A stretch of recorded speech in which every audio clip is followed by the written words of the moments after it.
Mikwano gyange mbategeeza nti nno abasajja bano bakyeruppe bakoze statement nga baagala baripiiringe basobole okuba nga lino etteeka lya anti-gay lya homosexuality babeere nga Uganda jjukira nti nno yasayininga okuba nga tegenda kuba nga ekugira kulya bisiyaga mu ggwanga lyaffe lino Uganda. Kati bakyeruppe abazungu bagamba eryo etteeka lisazibwemu. Gwe mukwano gwange yeekuumira ku Yugi Updates TV. Kutegeeza nti nno nkwaniriza nnyo ku mayengo g'omukutu guno ogwa Yugi Updates TV. Kutegeeza nti nno okola kyamaanyi okwekumira ku mukutu guno ku channel eno. Gwe mukwano gwange teweerabira kusubscribinga, genda maaso n'okusubscribinga, sharinga, commentinga, tusobole okuba nga tugenda mu maaso tube nga tukutuusaako amawulire, tukutuusaako documents, tukutuuseeko information gye weetaaga okumanya gwe munnankyukakyuka gwe ali eyo eyeekumira ku Yugi Updates TV.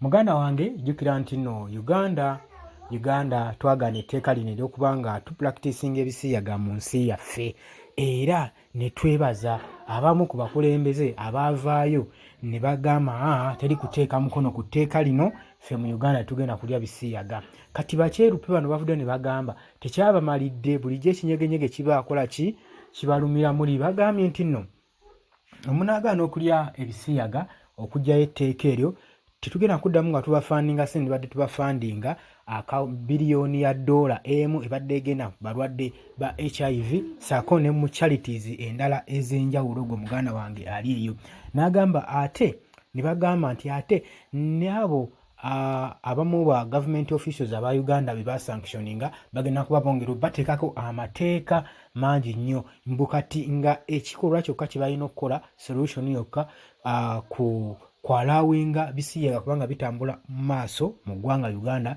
basobole okuba nga babaggyako obuzito obwo.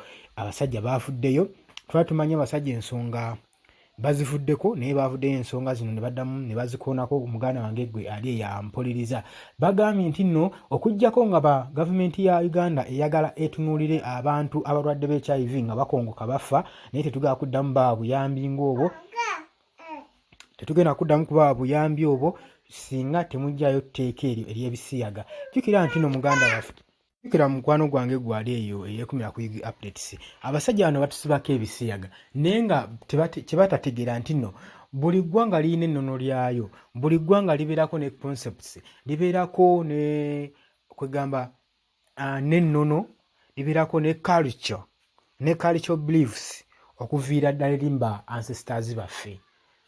Tubeerako n'ennono ze tugoberera ng'eggwanga. Eggwanga lirina ebika ebisukka mu kimu, terisuubira kubanga lirina gundi culture y'emu, kitegeeza mulimu cultures ez'enjawulo.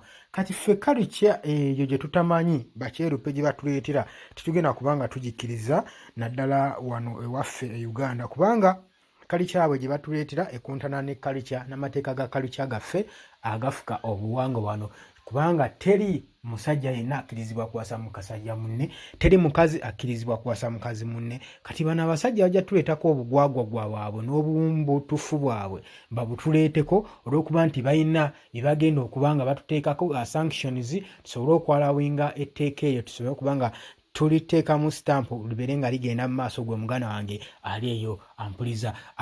Abatumbaava abamu bajja ddikkiriza olw'ensonga nti bo ba beneficiaries bakifunamu, abalina engeri gye bakifunamu. Jjukira ebiseera ebisinga abakifunamu bo tebalya bisiyaga, baana bammwe ebalya ebisiyaga. Gwe muganda wange ali eyo ampuliriza, kyokka bo babeera beneficiaries basupportinga busupportings kino, bayiirawo etteeka lino omubiri lisobole okuyita, naye nga bo teri akola ki, bo teri abakwatako, abaana baabwe teri abakwatako, naye nga ababo muganda wange beenyigira mu kino ekikolwa. Gwe muganda wange ayeekumira ku Yugi Updates.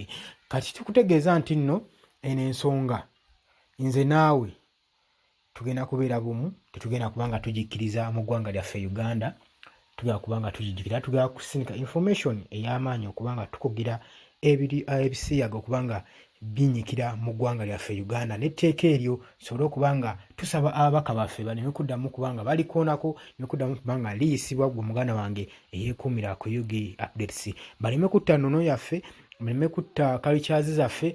Tulina naffe culture beliefs zaabwe, tulina culture beliefs zaffe, nabo balina ezaabwe. Tebayinza kuva eri ne batukusibako culture yaabwe ne batugyeteekako. Bano abasiru bagamba mbu okubanga bali ebisiyaga mbu yali mistake, yali nsobi mbu bo oyinza osanga ng'ono yali musajja naye ng'alina kuba mukazi. Kati kyo olwokubanga mistakes ezo zaakolebwa tebalina kugenda mu maaso nazo nga bazikola ki, nga bazigumira. Ne weebuuza ensobi zikolebwa mu bantu bokka. Tetusangangayo ng'ensobi zikolebwa mu mbwa oba mu nte, naye zikolebwa mu bantu. Gwe mukwano gwange ali eyeekumira ku UG Updates. So tetukkiriza butumbaavu ng'obwo bugwagwa, abasajja bagwagwavu kubanga batuleetera ekiteeka kyabwe okubanga tukyenyigiramu. Gwe mugana wange ali eyo eyeekumira ku UG Updates TV.